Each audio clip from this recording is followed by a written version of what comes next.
Hi everyone, new month, new set of news, new developments.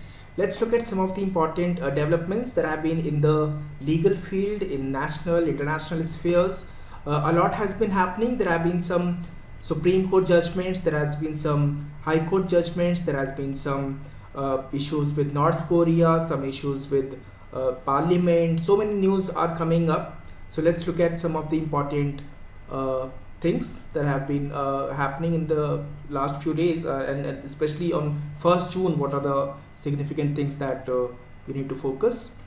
The first news on 1st June is coming regarding the Gyan Vyapi case.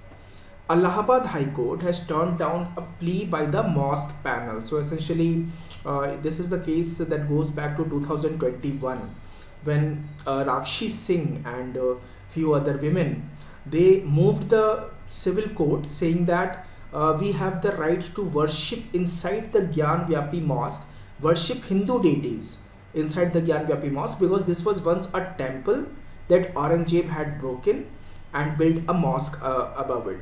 So this case went to the court, and then it was referred and there were appeal. So as far as maintainability is concerned, that was the issue. So now the Allahabad High Court has turned down the plea by the mosque panel that this case is not maintainable. The court is saying that there is nothing can be said about the maintainability of the suit. So we have several acts. We have this the Places of Worship Act 1991. We have the Waqf Act 1995. We have this UP Sri Kashi Vishwanath Temple Act 1983. So there were contentions, there were arguments on behalf of the mosque panel that these acts prevent any further changes, because the Places of Worship Act says that after 1947, wherever there is temple, there is temple, wherever there is mosque, there is mosque. There won't be any changes in that thing. It is settled now. Otherwise it will keep happening that what was earlier. However, the court observed that none of these acts are restricting the maintainability of this particular suit. Now the detailed order is still awaited, but this is the current status. This is interesting. High Court has talked about the necrophilia, that is having sexual intercourse with a dead body. So High Court is saying that change the laws to make necrophilia an offence under Indian Penal Code. As of now, having sexual intercourse with a dead body does not have a specific punishment, does not have a specific crime, does not have any definition in our Indian Penal Code. So there should be something about this. There definitely should be a provision about necrophilia. Observing that the attendants appointed to guard the bodies of mortuaries of many government and private hospitals indulge in sexual intercourse on the bodies. So the Karnataka High Court has observed that in hospitals where their dead bodies are kept, the guards, they indulge in sexual intercourse with the dead bodies. So this is very serious offense, and this should come under the category of a particular crime.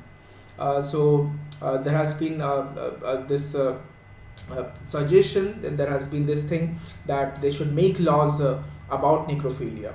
In India, there is no specific legislation that has been enacted, including under the IPC, for the purpose of upholding the dignity and protecting rights and crime against the dead. So this is very serious, that people are not even leaving the dead and having sexual intercourse usually with the dead women. So that should also be included in that. There is also this case mentioned of a 25-year-old woman where she was raped after murdering her, and the court did not apply the rape charges because the rape happened after killing her. So on that ground only, the killing was considered, not the rape. So there should be some law. They're also taken into consideration sexual activity, sexual intercourse with the dead body. That has been about this news. There is this case about Telangana High Court Judge M. Lakshman, who is saying that there has been attempt by a section of media to tarnish my image. So there was this case. He granted anticipatory bail to YS Avinash Reddy, who is a YSR Congress Party MP from Kadapa, in connection with the murder of former Minister YS Vivekanand Reddy. So he granted anticipatory bail, and there have been a section of media that has been saying that he has been bribed. People, he has given the judgment on the basis of personal interest, money, and the judge is saying that there is a attempt to tarnish my image. I have given a well reasoned judgment for the bail. So that is this news. Then in OTT platforms like Amazon Prime and Netflix, now you might see the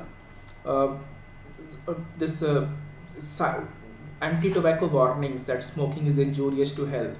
Just like when you watch the movies in theaters and in the TVs, whenever there is someone is smoking, you see the warning coming, but you do not see that in the laptop or in the when you are watching in Amazon Prime, Netflix, Z5. But now even the over-the-top platforms, even the OTT platforms have been mandated to show anti-tobacco warnings. Now some executives were approached and they said that it is not it should not be there, because it's the people who are watching it, they themselves request that content, and in a small screen displaying a constant logo is not a good idea, and we were not consulted before this mandate, but this the mandate has already come. It has come through a center's notification. So if the streaming apps fail to comply, a notice shall be issued to explain such failure. Industry executives complained that they were not consulted before this decision. Central government promises to provide air connectivity for Manipur's hill area. So the center has promised to operationalize air services from the hill districts of Manipur to allow connectivity with the rest of the country. Why? Because some tribal groups, they refuse to travel to Imphal airport, fearing for their safety. So now there will be connectivity for hill areas as well. 1 lakh crore worth of scheme to increase grain storage capacity. So the scheme approved by the government aims to increase food grain storage capacity by 700 lakh ton in the cooperative sector. The storage will expand to 2,150 lakh ton from about 1450 lakh ton, according to the IB Minister Anurag Singh Thakur. Nepal's Prime Minister is in India and he will hold talks with Prime Minister Modi today, and we are likely to sign a number of agreements, including a number of pacts, including on energy and trade. So who is the Prime Minister of Nepal? It's the Pushp Kamal Dahal Prachand, also known as Prachand, Pushp Kamal Dahal Prachand. So he's on a 4-day visit. He's on a 4-day visit to India, and he will sign several agreements during his 4-day visit. North Korea spy satellite launch has failed. Cholima-1 falls into the sea. So they were working on this spy satellite, which was not successful, and they surprisingly admitted very quickly that about this failure. However, they say that they will be working on, they will come back with it once they see what went wrong. So that's a setback to the leader Kim Jong-un. Germany has ordered closure of 4 out of 5 Russian consulates. Now with this issue going on with Ukraine, there has been tensions. So the Berlin has ordered 4 out of Moscow's 5 consulates in Germany to close. This is the latest escalation of tension sparked by the war in Ukraine. About Sudan, Sudan army has quit truce talks with RSF for not honoring their word. So the Sudanese army, they suspended its participation in US and Saudi brokered ceasefire talks, accusing the paramilitary force of failing to honor their commitments. GDP expanded 6.1% in 22-23's last quarter. So the India's GDP accelerated to 6.1% in the January to March 2023 quarter.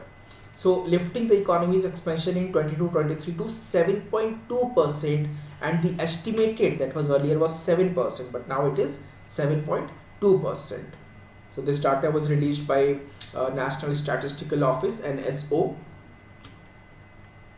India thrashes South Korea, enters Junior Asia Cup final. So the Indian hockey team has produced a dominant performance to outclass South Korea by 9-1 and enter the final of the Junior Asia Cup here on Wednesday.